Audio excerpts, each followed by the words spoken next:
Greetings and welcome back to 50 Shades of Beige.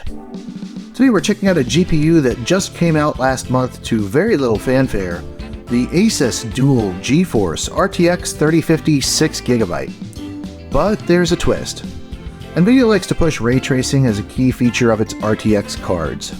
We're going to see if the 3050 6GB is actually capable of delivering on that feature. So let's buckle up and hit the road.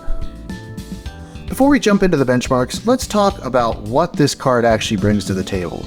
At $169, the ASUS Dual GeForce RTX 3050 6GB brings NVIDIA's Ampere architecture back to prominence in a compact form factor featuring dual fans for better cooling and an elegant design that fits well into just about any system.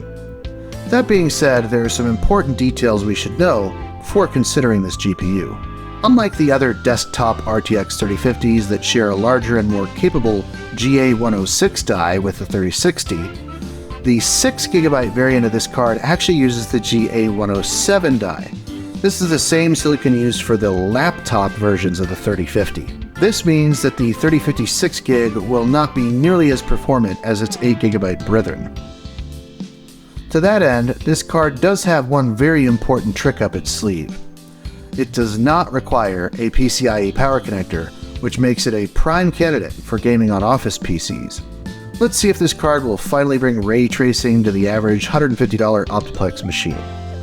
For today's test, I've installed the RTX 3050 on the test bench alongside the Core i9-12900K on a Gigabyte Z690 Aorus Elite AX motherboard with 32 gigs of DDR5 6000 cooled by the Thermalright Frozenote 360mm AIO and all powered by the legendary Corsair AX1200i. We're going to start off with some modern games that feature ray tracing and finish with some more synthetic benchmarks.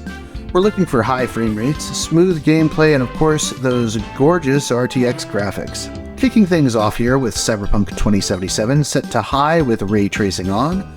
You can see here the ASUS RTX 3050 just can't quite keep up. If you take a look at the stats on the screen, you'll see it's clearly held back by the 70-watt power limit of the PCIe slot. Let's turn a few things down and engage DLSS. This will allow the card to render the scene at a lower resolution without sacrificing a great deal of visual fidelity. And as expected, DLSS makes this card a viable option for ray tracing in Cyberpunk 2077. We're a far cry from path tracing or high resolutions, but the performance is definitely in line with expectations.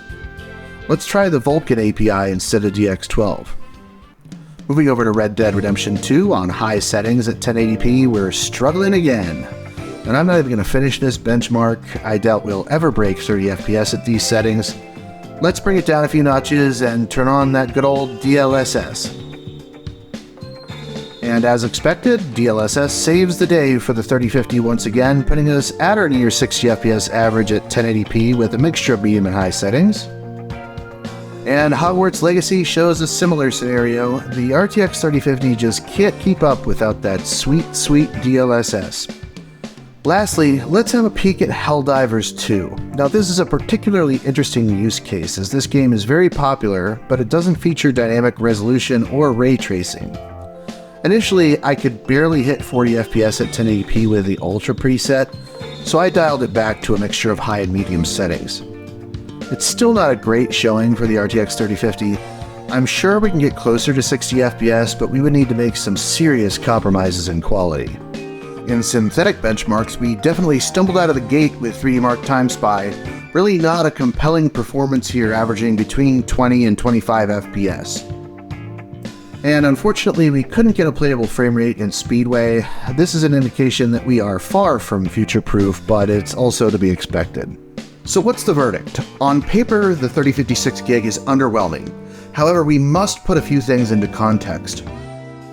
For the first time in modern history, we're able to achieve playable frame rates on the latest AAA titles without a PCIe connector. So in that sense, this is a great achievement. If you're looking to upgrade your office setup or jumping into PC gaming for the first time, the 3050 6GB could be a good card for you. However, in any other situation, this GPU is outclassed by the RX 6600 and a bevy of other GPUs. Well, that's all for today's review. Don't forget, we are giving away a GTX 1070 along with some 2TB SSDs. Be sure to check the link in the description for details. That's all for now. Thanks so much for watching, and we'll see you soon.